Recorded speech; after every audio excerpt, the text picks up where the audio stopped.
We have with us Brandon Mitchell, who has been serving in Ukraine and has built up quite an online presence and has been putting that to great use. So tell us about that. Thanks for having me again, Lindy. Pleasure. Just, I'm in awe myself. You have quite a successful YouTube channel. It's doing all right. Yeah, it's doing all right.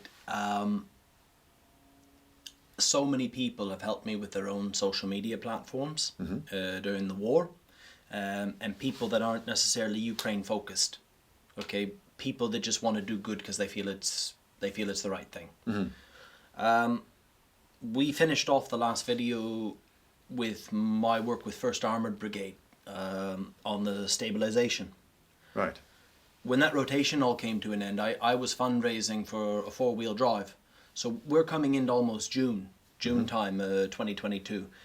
I had amassed, I would say $10,000-15,000 in donations, and they were coming through PayPal. Primarily PayPal. If you're Swedish, I had Swish. It's like kind of like how people backs transfer here. And many people. As I said, I tried to be as interactive as possible with things like Instagram stories. People would write to me back and forth, really good people. I also struggled with it because many people were singing me praises that I'd never been used to my whole life. Brandon, you're such a great guy, you're an amazing guy. It was really quite hard for me to take that. But I become very conscious. People had written to me personal stories. Marcus from Germany was a nuclear power plant technician. I don't know what he does, but the only one I've ever seen on TV was Homer Simpson, but obviously he's smarter than that. He had no children. Obviously he had a very well-paying job, and he told me a personal thing that his mother was dying of leukemia, but he wanted to support the Ukraine war. And he basically what happened, he started to look at life differently, like the value of life. Maybe I don't need a holiday. Maybe I don't need this or that. I just tell Marcus's story. He made a conscious decision, not only me, but he wanted to support Ukraine volunteers that he was following online. There's so many people like that. I wouldn't even want to guess thousands, perhaps even maybe in the millions. They feel that way about Ukraine. So my little videos lightly on medical work or cats and dogs in the war, they touch some people. When we went back to Kiev, when our rotation was over, I had mixed feelings. I felt job well done, but I felt we're going the wrong way. We're going away from the war. Right. And I had fundraised on a platform to buy a 4-wheel drive for our crew. And I felt a lot of anxiety about this. I felt responsible to the people who donated, but I also wanted to have a few days to relax in Kiev. And I thought to myself, well, if I'm living off donations, my own personal money hadn't run out yet, but like I'm documenting my life. And I'm not this Azovstal commander, like with all these action videos. Maybe I should put a bit of me into it. Like, what am I doing in Kiev now? Maybe people might be interested in that. And I went out, when we came back to Kiev was almost normal again. Restaurants, ice cream, hipsters, they were back. So people felt very confident then. The battle for Kiev was a Russian assault on the city, which was held back. And when the Russians apparently had given up, people just felt safe again. More or less. It's like most of the businesses were open again. Like a nice day in late May, June in Kiev, you'd want to be outside on a patio. You'd want to, a cafe. Everything was... You could hear children laughing. It wasn't like that before. There was checkpoints and curfew. There's still a curfew, but nobody on the streets. Nobody at all. So I'm back in Kiev, and I'd like to have a little rest, but I have to make good on a 4-wheel drive because I fundraised on this. And I thought it was daring at the time, but I made a little Instagram story. I thought people would hate me, but it's my life. I went to a pub one night. It was an Irish pub in Kiev, and I ordered a steak. They really are everywhere, aren't they? Irish bars are everywhere. Yeah. Just don't go to an O'Leary's. They seem to be in every airport in the world. You'll be disappointed every time. But how can you go wrong with an Irish pub? I ordered a steak.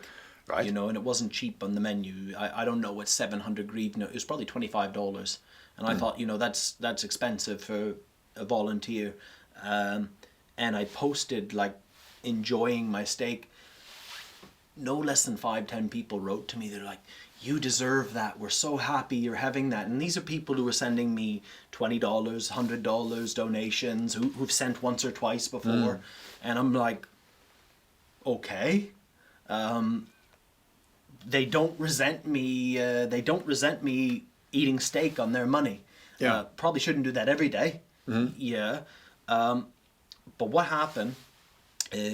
Hospitallers teams go on rotations, but you don't have another rotation until you get back to Kiev, to our headquarters, and maybe your next rotation could be in a couple of days. It could be in a couple of weeks with your team.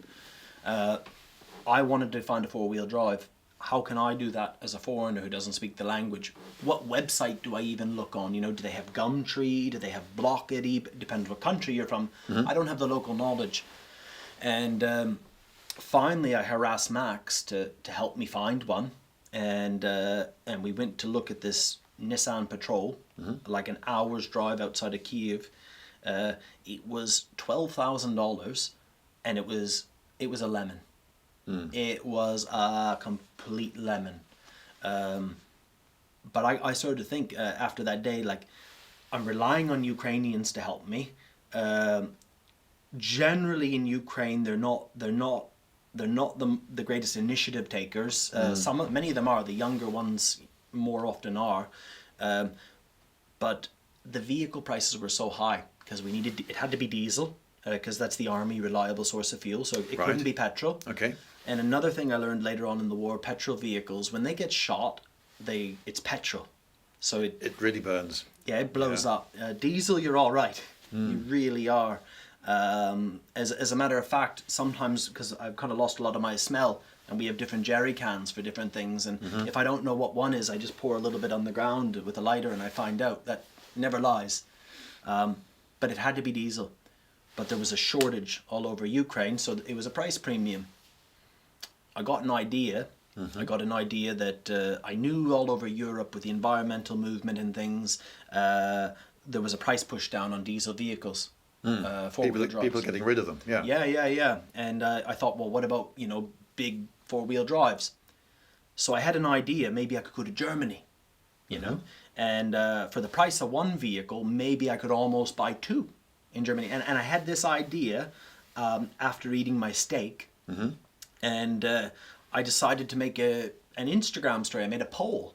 I said, should I go to Germany? I can buy 1 vehicle here, overpriced. I don't think I can buy 2, but maybe I can just... I said to them, can I beg, borrow more money on my social media, and we'll figure it out. And 75% of the people on the poll, like a few hundred people, voted, yes, Brandon, go to Germany. It makes sense. Go to Poland. Go to Europe. And I also know who donates money to me, because my social media only had about 2,000 followers at the time. So I recognize the names, right? The people who mattered. So that night, I made a decision. I'm going to cross the border. And my friend Des, who came up in our first story, he was a Scotsman from one para who came over to Ukraine with me originally. He'd went home. I don't know much about what Des did in Ukraine over a month or 2, but he got in contact with me as my rotation was ending. So yeah, I'm coming back to Ukraine, mate. I found a unit I can join. I'm going to join the special forces and do this, and we're going to do. And I was like, wow. I just happened to know when I decided to go to Europe, Des would be coming. So I called him. I said, Des, where are you? He's like, oh, I'm skint. I'm on my arse, mate. I'm on my way there. I'm sleeping in the train station in Krakow. I said, okay, well, can you sleep there one more night? I'll be there tomorrow. And he's like, what's the plan, mate? What's the plan? And I said, well, I'm going to try to buy 2 vehicles, not one. I've been doing this fundraiser, so maybe it would be good for you to, I need another driver. Yeah, it made sense.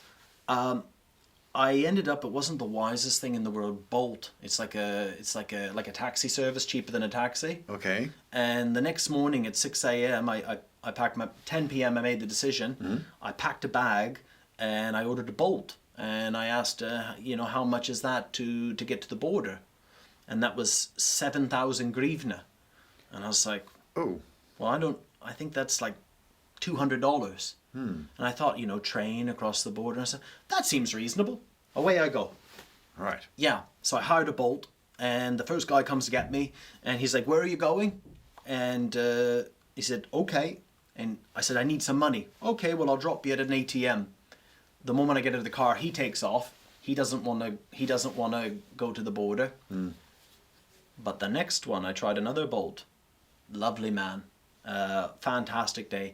Takes me to the border, we get fuel. There's a fuel crisis going on in Ukraine at the time. Like petrol stations will only give you 10 litres at a time. So we had to go to a few different stops. Like he could only get 10 litres here, 10 litres there. And he'd be on like little Telegram chat groups with all the other taxi drivers. Oh, this guy will give you more fuel.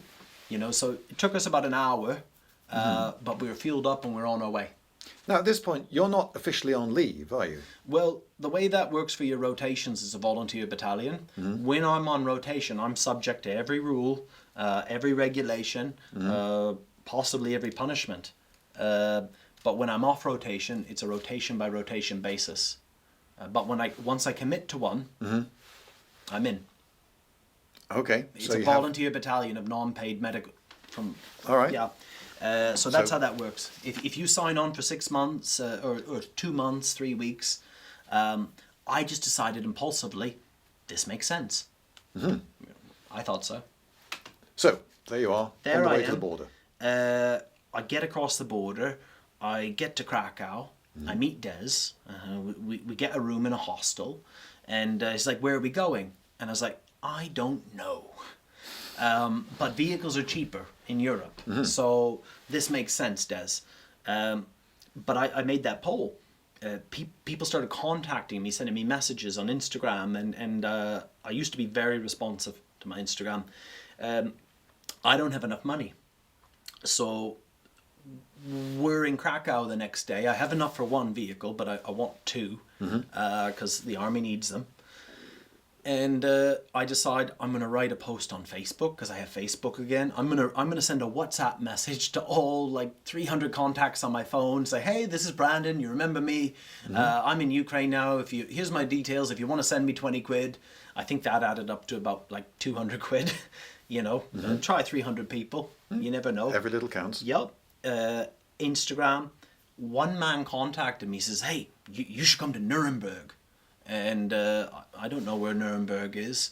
Well, I know it's in Germany. They had the trials. Famously. Yeah. And a major railway junction as well. Okay, well, I only know about the trials myself, but I don't know where it is. And I said, well, why am I going to go to Nuremberg? And he sent me a video. He's like, yeah, I'm at a car dealership now. This is a Mitsubishi Pajero I'm looking at for you. And I've got my mechanic friend underneath it. And it sounds pretty serious. Okay. Yeah. And Des is like, what's the plan, mate? What are we doing? It's like, I think we're going to Nuremberg. I look at Ryanair, £40 a ticket, one way, 80 quid. Bags included. Fair enough. Winner, chicken dinner. But when I get to Nuremberg, the guy comes and picks us up. Fantastic, comes and meets us. And he's volunteering with some group in Germany to help Ukraine, and they're sending supplies across the border for the military. This is only like the third, fourth month of the war, and he's part of this network of people in Germany who know people in Denmark who are getting this and that, and I was like, really? I don't know about this stuff, right? And he knows a lot of things about night vision. He's a real clever chap like yourself, but more like military minded, like technical aspects of equipment, and this is a 3.45. okay, if you say it is. Right. So he had a little side business buying and selling night vision products. That wasn't what I was looking for, but a very good man to know. Certainly. Yeah. And then I'm getting more messages from people. Oh, well, if you can come to Hamburg, come. And I'm looking at Germany. It's like I'm getting messages from Germans and Dutch people. Come to Amsterdam, and it's becoming very overwhelming. But one man contacts me, named Enrico, and he says you should very much come to Stuttgart. We will accommodate you. We will feed you. We will give you money, and we have some supplies we'd like you to bring back. And for some reason, I said I didn't know the distance between Nuremberg and Stuttgart, but I said, okay, we'll do it. Where are we going now, mate? Well, we can't buy this car in Nuremberg now. That they have a bureaucracy, to buying a car in Germany. I didn't realize, because I thought Germans would be like, I lived in Sweden for so years. Germans love cash, absolutely love it, even more than, almost as much as the Irish. So I thought you could do a bank transfer, or I had PayPal. I know a lot of Germans use PayPal. Absolutely not. We would like the car dealership. We would like cash for this, which I thought was refreshing, but a pain in the arse for what I was dealing with. The car wasn't going to be resolved for a few days, but we set the work in place. So let's hire a car. Let's go to Stuttgart. They said they'll help us find a car there, maybe. When I went to Stuttgart, I met Enrico. Now, Enrico is a very good friend to this day. He is an executive for a very popular German corporation that makes really nice and expensive things that he doesn't want to be named. Okay. And he's part of an organization called International Aid Group. Okay, now who are they? Originally, they were part of a very well organized organization between Switzerland and Germany. Ex-paramedics, firefighters, ex-Bundeswehr, and they focus on natural disaster relief response. Right. Yeah, a big thing they do in every summer, they help with the wildfires. Okay, so it was only so natural that they would get involved with the Ukraine crisis. Big organization, well established, but a lot of them wanted to stay focused on Ukraine. Whereas the other organization, well, we have to get ready for firefighting season. This is our mandate. So they more or less had a split, an amicable split. So I knew of all the things Enrico did, like he briefly told me online. But when we arrived in Stuttgart, it's a very pretty city, okay? And we were right outside, I think it was Porsche's headquarters. Yeah, so that was quite interesting. He'd hired us a hotel for the night, okay? Brought us out to eat, brought us for dinner. He said, I would love to have you in my home, but me and my wife were kind of in the process of moving, so, moving things around. And he took us for dinner and he explained all these things. They were part of one organization. They wanted to stay with Ukraine, solely focus on Ukraine. But what was their connection to Ukraine? Well, with the Bundesliga, these are like the most die-hard Stuttgart fans. Stuttgart Football Club, they had friends in Kharkiv Football Club. A lot of clubs, I'm not a football man, but a lot of them have relations. So that was their connection to the war. That when the war started, some Germans knew some guys in Kharkiv, very interested in their welfare. And those guys in Kharkiv were joining the army, but they also had contacts to help them to get to Kharkiv, to get supplies, to bring... And by this time, they'd already completed 4 or 5 runs into Ukraine, to at least Kharkiv, bringing medical supplies, bringing a lot for the firefighters as well. So firefighters was a big thing, because this organization had a lot of firefighters, paramedics, and it became very apparent to me quickly, despite that I'm in the war, he knew more about the war than me, from an outside point of view. Right. He knew, because of people he was in contact with, in Kharkiv or a different city or Mykolaiv, that he had a broader picture. And he said, well, you know, we want to help you. It's like, yeah, but I'm just me and you're helping these, you know, I didn't realize the value that maybe I could have. That kind of blew my mind. They were part of an organization that he admitted they'd made mistakes. They're learning along the way. And I've always had good experience with Germans. They tend to get things done, you know. This was fantastic. Like, I'm a complete stranger. He's handing me 500 euros cash out of an ATM, handing me all this firefighting equipment, a gasoline generator. I was like, wow, you know, like this is really something. Not much more came out of it, out of the meeting there, but Des wasn't interested, but I was very interested, because Des and I had traveled there together. It opened my mind, like there was possibilities, because I'd talked to people online before, and oh, you're doing this, you're doing that. A man, Seth, who I've never met yet, who's a very good friend, he makes individual first aid kits. He's been doing that for Ukraine out of his house in the Netherlands since 2015. And with his budget, his fundraising, his own money, those are about $80 a piece for a good one, 80 to 100. He somehow every year he supplies 100 IFACs. That's the kind of people, like Enrico, and I got to know them. But what happened, I had to get back to Nuremberg, and I've only come up with one vehicle so far. But it just so happens we found another one.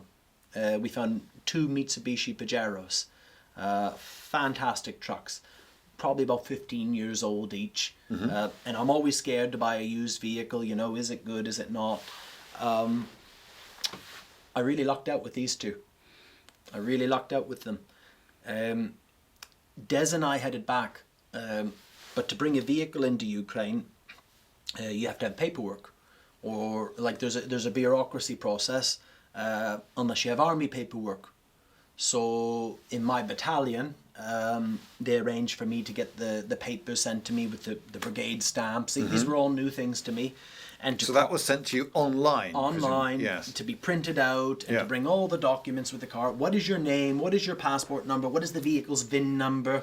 All these things. So on the Ukrainian side, oh, these are going to ZSU, the armed forces. Then, yep, okay, away you go. When we got back to Kiev, a man named Sasha, lovely, there's a lot of Sashas in Ukraine, he was a volunteer who helped Hospitallers Battalion. He was quite well off. He had a few apartments, but he had one apartment that he just let foreign volunteers stay in, foreign Hospitallers. So he opened that up to us, you know, and over the next few days, what do I do with the vehicles? I don't want to give one of these to my old team. I promised that I would fundraise for one for them, but if I can be quite honest, Dima was a great, but the rest of them, they weren't that good.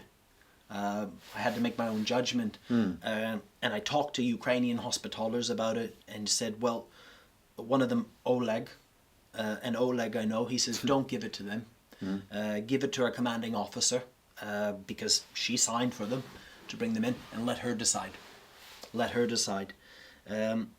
But one thing I picked up along the way, and I was broke. All the fundraising, I spent all my own money. Before I left Germany, I had in mind, maybe I can find a generator, a diesel generator. Remember, you've got the petrol one, yeah.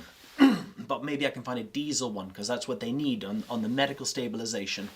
And I managed to buy a 7 kilowatt diesel generator in Germany, and I had to use my credit card, which is ill-advised, to fund the rest of the trip. When I got to Kiev, I said to the commander, the second in command of our battalion, I said, so here's one of the vehicles for whatever team. And it just so happened they gave that to a team where half of the Swedes I came with were on. So that was good. But I said to him, I'd like to take this truck and I'd like to bring this generator down to the stabilization point that I worked on my last rotation. And he said, that's a good idea. I said, yep, I'll go. Maybe I'll be about 5 days. I'll go down there. So this was a great idea. You know, I brought the vehicles. I'd done a good thing for Ukraine. You know, fundraised, and now a promise that I did not make to Igor Petrovich because I didn't know if I could fulfill. I never thought it'd happen so soon, to bring him a diesel generator. And here I am, where Julia wouldn't let me go to the supermarket 4 minutes away on my own. I'd made it all the way across Europe, and I made it to the front line by myself, about 5 kilometers from the Russians, without her or anyone else's help. But when I went there, my social media was growing, and some American Navy SEAL guy, like super special forces training, doing all these amazing things, he said, can you get one of my paramedics a job? And I said, I don't know if I can or not. And Igor knew I was coming. Can I bring this American paramedic? He said, of course you can. I was like, good, you're coming with me. Great. When we showed up back to that medical point, things had changed. Okay, now Igor said, you really shouldn't come here. It's going to be very, very, very, very, very, very, very bad. You shouldn't come, but it's your life. And it's like, because of what I'd seen before, Yeah. and that, you know, I had a lot of fear. The sponsor for this video is NordVPN. What's a VPN? I imagine some of the less cyber savvy of you are asking. Well, it's a virtual private network. If you like, it's another way of accessing the interweb. So rather than just going straight through your internet service provider, you can instead go out to 5,500 NordVPN servers dotted around the world in 60 countries. And, well, why would you want to do that? Well, for privacy, perhaps. You can do things like hide your IP address for safety. You might want to be using some public Wi-Fi, for instance, and you're not too sure you can trust it, but if you use a VPN, you'll be far more secure. Although, now, I want to say something about the security. NordVPN has not asked me to say this. This is coming from me directly. I do feel that some VPNs exaggerate the safety aspect of their services. It really is no substitute at all for using your common sense when online. So if you're on a dodgy website that purports to be able to sell you that thing you really want, but for much less than other sites are asking for, and you give them your home address and your credit card number, that's on you. You did that, and there's nothing that NordVPN can do about that. So please use your common sense and do be safe out there. Anyway, geographical restrictions. This is the biggie that lots of people are using VPNs for these days. So there you are traveling, but you want to watch that Netflix series as if you were back home. But well, you can through a VPN. Or if you are back home, you can browse the web as if you were in one of those 60 countries around the world. And you may be wonderfully surprised or perhaps very annoyed to find out that things like airline tickets and downloadable game software quite a lot cheaper in some parts of the world. Anyway, if you were to visit nordvpn.com/Lindybeige, you will find there details of 4 months free offer if you buy a 2-year plan. And it's not just VPN. Oh no, there's also a malware protection to keep you safe from viruses, and an ad blocker, which is always good. Apart from when you're watching Lindybeige videos. You would never do that. Of course you wouldn't. And if you pay a little bit more, you can get access to NordPass, which is for managing all your passwords, or NordCloud, which is a terabyte of storage online.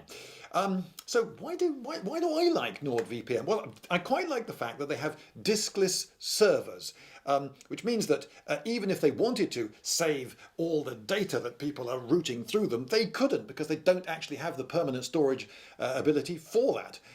So once you've done what you're doing online, whoosh, all the data's gone.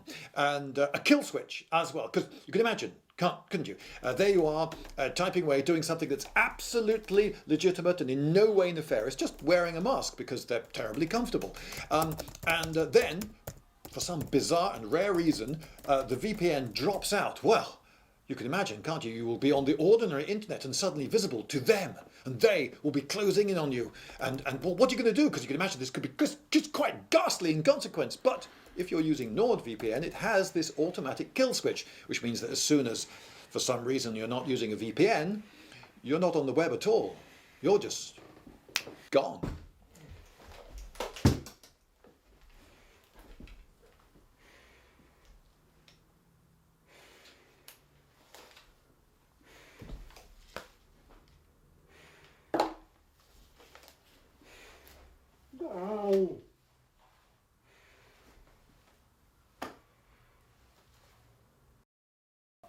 what happened, we showed up and there was nothing.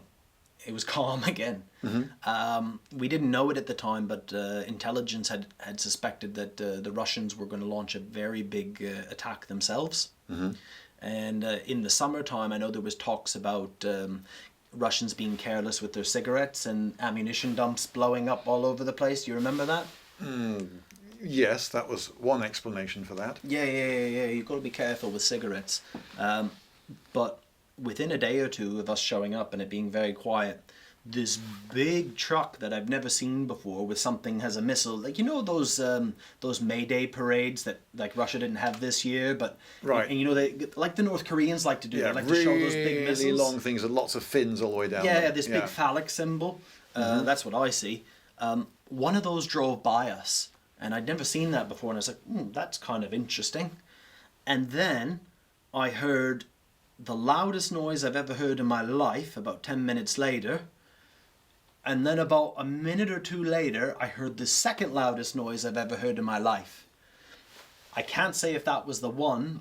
I don't watch the news very often, but I believe that was one of the first talks of the Russian ammunition dumps blowing up.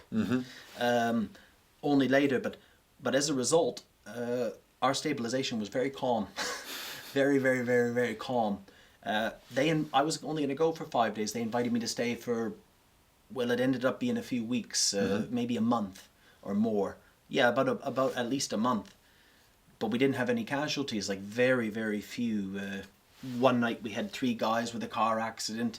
Actually, one time, one of the worst things I ever seen was a Ukrainian man, who was standing behind his own artillery piece when it shot off. You know how artillery shoots, how it kind of goes back a bit? The recoil, right? Yeah, well... So the breech hit him? Yeah, so he kind of looked like, humanoid, but... Yeah. Shall we just move on from that one? Okay. Yeah. Things were quiet for me, this paramedic. Next thing you know, people start contacting me, hey, can you bring this other foreigner there? And I'm like, I was very reluctant because I'm not the receptor of lost souls in Ukraine. No, but you're clearly a man with some initiative. With some. But one of the Swedes recommended, and it's like, Lucy, that's a girl. Can I bring a girl down here, like a foreign girl, you know? And I asked the commander again, scared to ask, can I bring... And he said, sure. But this was quite amusing, except for Julia, I don't really count her as a woman. They'd never seen a woman either. So I didn't know that there was women in Ukrainian Army Medical. In Hospitallers, we have some lovely ones. All these soldiers and all these officers are in a panic because a woman's going to come. Oh, we have to make her own room. Quick, tidy the place up. Yeah. And I'm talking men from like 60 to young and soldiers. Got to get it ready. But I'm just trying to make social media videos, So I've got 2 English people, an American and an English girl, a paramedic from down Surrey way, lovely girl. And I don't know what to do because there's no war. So I go back to what I know, cats and dogs. I start filming cats and dogs. And then I thought, maybe I'll start a YouTube because I've got a few people that speak English here. What would I do with YouTube? Now, I didn't know anything about social media. I didn't know with YouTube you can't film this way. You're supposed to film this way. You can, but that's better. Yeah, that's better. So I just started interviewing them, people in the war, and I started uploading these, and it wasn't long that I had like 500,000 subscribers to my YouTube, and I just started... 500,000? No, 500 to 1,000. Right. Yeah, and what I liked about just doing those few videos, people would write longer comments, more thought out comments. They liked the context, as opposed to where Instagram, I can only show a cat or a dog, or something that I see as humorous. Like I did a whole series on toilets, Ukrainian toilets, outhouses, and a lot of people quite liked that. Those on the algorithm, because I could watch the algorithm, people were watching the toilet content. Okay. There are a lot of niches, and that's one of them. That's one of them. By the way, it took me over 4 years to get that big. So... well done. And look how far you've gone now. Right. I'm nowhere near that. But all through the social media, you know, I'd met people on the way from Lviv. Just to go back a bit, there was people following me, like when I come back with the vehicles. Brandon, please come visit us. We have medical supplies for you. And I'm thinking, should I come visit these people or not? And I started looking who they were, and they were cosplayers, and you know, costumes. Yeah. You know about costumes. Right. Well, yes, but this is a new kind of war. So this is a war with an online presence. People often pick out a war to be the first of something. So it's often said that the American Civil War is the first war that got photographed. So there are photographs of a battle just having happened. You know, Yes. bodies still lying where they fell. It's not being posed. Yeah. That's actually what it looked like. And so that was the first time the public got to see photographs of a war. And so here we got a war where most of the population of Europe and even the country that's being invaded are online. Online. So during the Gulf Wars, 90s, not many people were online. It was the internet was a very small niche thing. But now it's commonplace. And so there are so many people in a position to find out what's going on and to help if they can. To work out perhaps very interesting and new ways to help. So there's a nerd army out there to mobilize. I never would have thought of this, like from a NATO perspective or something, that this is a war and it's the army's war. But like, these are cosplayers, and I used to work the Comic-Con shows in the events industry. I love that, you know. I loved people being themselves and really in their spirit. But I said, you know, what can cosplayers do? And they kind of had an LGBT vibe, which many Comic-Cons do, which is totally cool. But I thought it's not really what I associated with what I was taught my whole life with Captain America. Yeah. You know, most Captain Americas, as I was learning in Ukraine, were full of shit. But these guys were like, please come meet us. So I was like, Des, we're going to stay in Lviv for a day. We're going to meet these people. They brought us to this bunker down the stairway, and it had this big circular door. You had to open this way. And then there was another one the other side. A Soviet bunker in Lviv. And I was like, who are you people? You know, and no pretension about them whatsoever. You know, give me a hug. We're so happy to meet you, Brandon. Right. Their medical supplies were extensive. They had narcotics that were in shortage where we were, and they had some very good things, and we could have whatever we wanted, wide spectrum of antibiotics. And I was like, you don't even know what you have here. Like, because they don't come from a medical background, but I've learned quick. And they said, please, can you stay till Tuesday? We can get you night vision, and we can get you thermal scopes. That's like to see like the Predator, to shoot people. Yeah. And I'm thinking, who are you queers? You're the coolest people I've ever met. Right. But it was this sort of stuff that blew my mind. Yeah. And these people, because I don't have any pretense like Captain America, maybe more people were willing to approach me. IT background people, people like mechanics. Oh, well, you need vehicles? Well, what better than to find a mechanic that actually wants to help you, you know? This went on for a while, but again, we had a quiet stabilization, and I didn't know what to do. I wanted to buy more things. I wanted to buy more things for the soldiers, because I bought the generator, but I didn't have a fundraising goal for anything. People were still sending me money, so I would drive to the town, to where the hospital was. Any chance I could, I'd be like the commander's chauffeur. And it's like, can we stop at the market? Can we stop at the supermarket? And I would buy Red Bull, chocolate, anything they didn't have. But I'd document it, I'd film it. And I felt a bit disingenuous, if I'm honest. Right. Well, I want to give, but I know right away I have to document to get more money. Yes. But at the same time, it's like I'm giving to you, but I'm trying to film, like, look at what we're giving you. Product placement, sort of. A bit of that, but it made me feel like I wasn't one of the boys. Like, because I was using a camera, I felt like I was behind. There was a disconnect. Yes, I see that. And I felt guilty about it. But at the same time, they weren't complaining when they haven't had Red Bull in 2 months. The milk went particularly quick, fresh milk the first time. But I noticed as I started buying that more, and then they became accustomed to it, the scarcity mentality wasn't there, so it would last a bit longer. chocolate, milk, whatever. Eventually, because this is not a chronological story, this one, the more my social media grew, I wanted to buy more diesel generators later in the war, and more activities I started doing in the war, that there was a lot more content and explosions, things, I would get more followers. Eventually, it led to radios. So far, over 100 diesel generators, 20 petrol generators when we couldn't buy diesel because there was a shortage in Europe. And then it led on to radios, Motorola radios. Those are about £400 for an average radio. Where do you buy the radio? You can't buy it in Ukraine because it's 3 times the price. Not everyone's for helping Ukraine. There's still a lot of people there to help themselves. Price gouging. Yes, so one wonders, why is it 3 times the price? There's someone willing to pay that. When the power strikes in the winter, when the power plants were hit, normal Kiev people would want generators. Or I learned later about, there's things I didn't even know were things until there were EcoFlow power station, about the size of like a PC tower, Right. And that could keep the lights on, keep your Starlink internet running for 24 hours. Pretty useful thing, silent. All these things require somebody that knows how to source it, or somebody that might have a technological understanding to know what they're buying.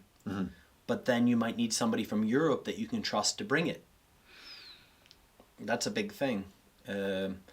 Enrico, International Aid Group.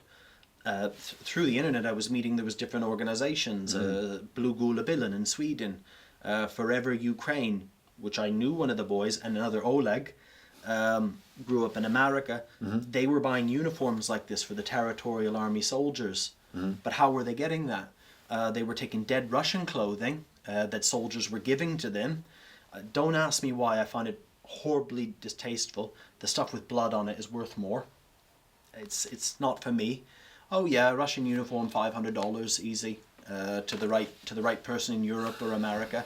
They love these chevrons. They love these. But he was using that money to. There was organization buying U.S. Army surplus, so they learned how to do things. They had a friend who worked for DHL who understood logistics. These are just people that wanted to help Ukraine, that all had some sort of background in something. Somebody knew somebody who knew something or found somebody. And because I was a social media presence, a lot of people would contact me or want to help me.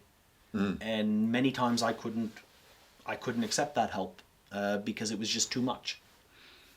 But even so, things are snowballing.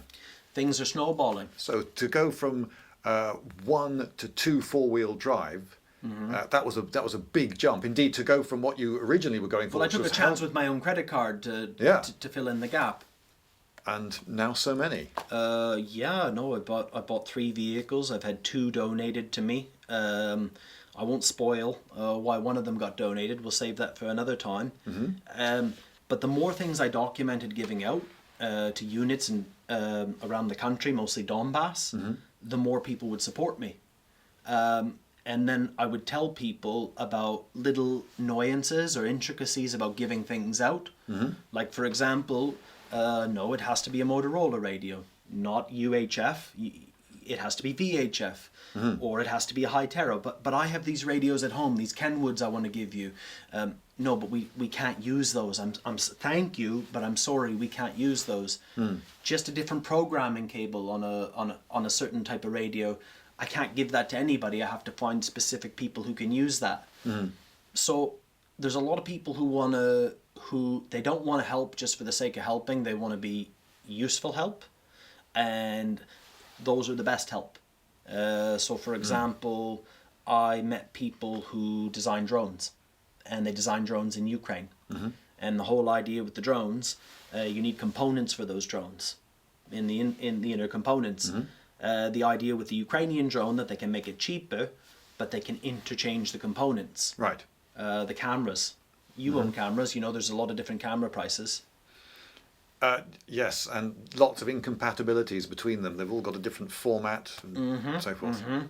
So what if you have a drone with a thermal camera to see at night, to see heat signatures. That can be thousands of dollars.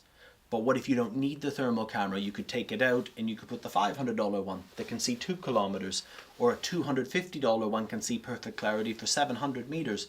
Why wait? Because the components is the money. Why waste a component that you don't need for a job? Or if you need that component, the interoperability and the interchangeability. So what's happening with this now, particularly people with tech backgrounds, they can find those components for us on eBay. You know, and that's their way of contributing more than just sending money, and it gives them a sense of agency. So in Europe and America, now that's something feasible. Then other than just offering us blankets, or say, I want to give you medical supplies. What do you have? I don't know. No. You have to keep it, because medical supplies is very complicated. So you have to build up a few networks. You need a network of people feeding information of what is actually useful and needed on the ground, another network of people who are able to raise money and source stuff, and perhaps another load of people who get the right paperwork so they can actually get it across the border, and it doesn't go walkies.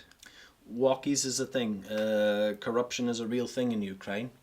And how bad it or good it is, people get really honest in Donbass. The further east you go with the army, I've seen a few bad attitudes, like some horrible attitudes, but corruption as such, I've only ever seen 2 incidents of things that I thought were, personally, that I thought were horrible.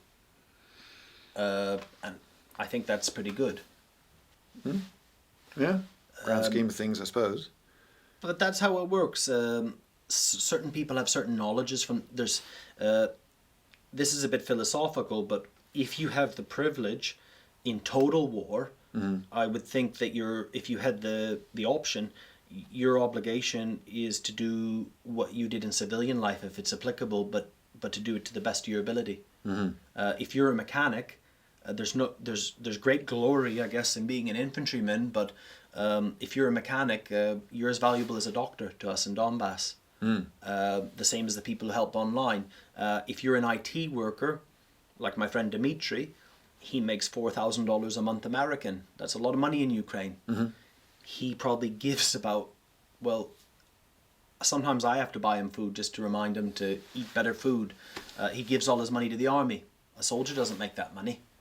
So there's a wide, it blew my concept of soldier, Iraq, Afghanistan mentality. I think just the civilian effort in Europe, America, in Ukraine, the volunteers, I would think it's like 30% of the war. That's the, because Joe Biden provides the HIMARS when we get them, but what about everything from socks to boots? Because in the army, if you lose your boots, like you were wounded and they get taken, you might not get issued another pair of boots depending on the supply. Everybody gets, but it's never enough. So merino wool, that comes from Sweden, from an organization. People who bring cars over, people online. There's groups. You could volunteer yourself if you want to drive one of these 4-wheel drives over. You could drive from England with one of these organizations, and you could bring the car as far as you're comfortable from Lviv to Kiev to meet the soldiers. With a boot full of socks. With whatever. No, but don't.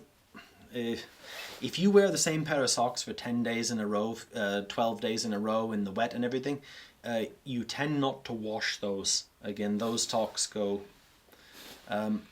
Everything, because the Ukrainian army has, but it's not enough.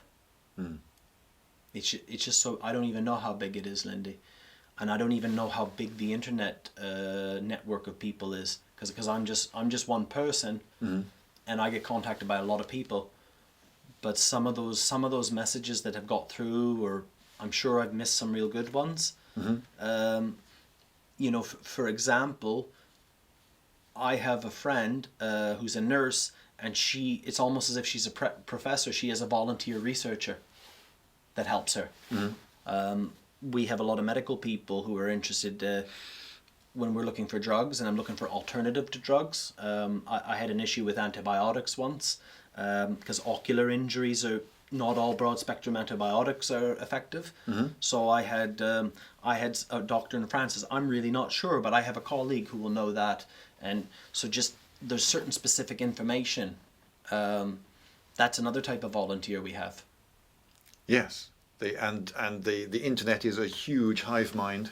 Yeah. So there are a very large number of people around the world who can help. Yes. And I hope if this video helps mobilize them at all, that they use their individual skills and perhaps respond to some of the links which you'll find in the description to this video. There are several places there where you can donate perhaps specific things to very specific causes.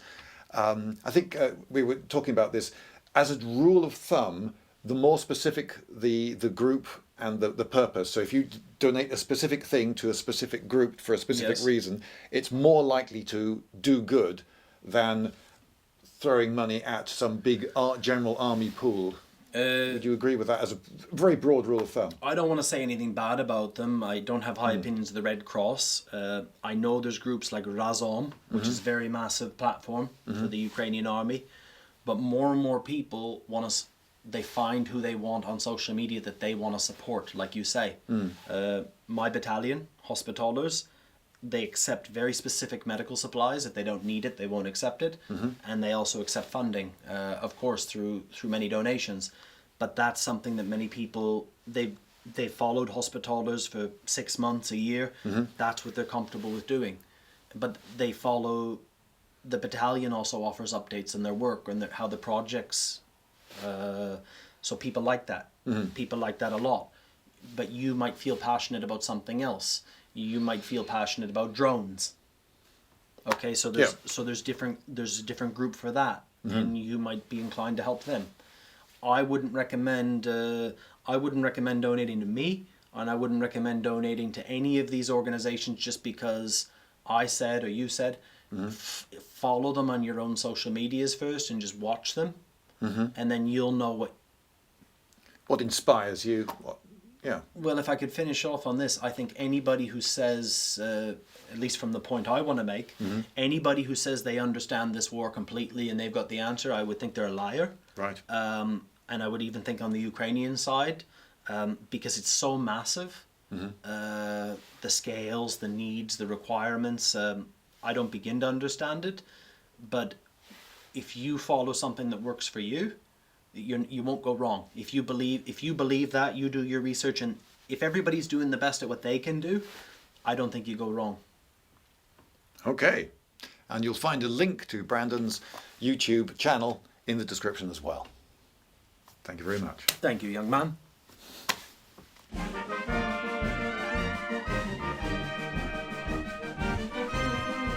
Lindy!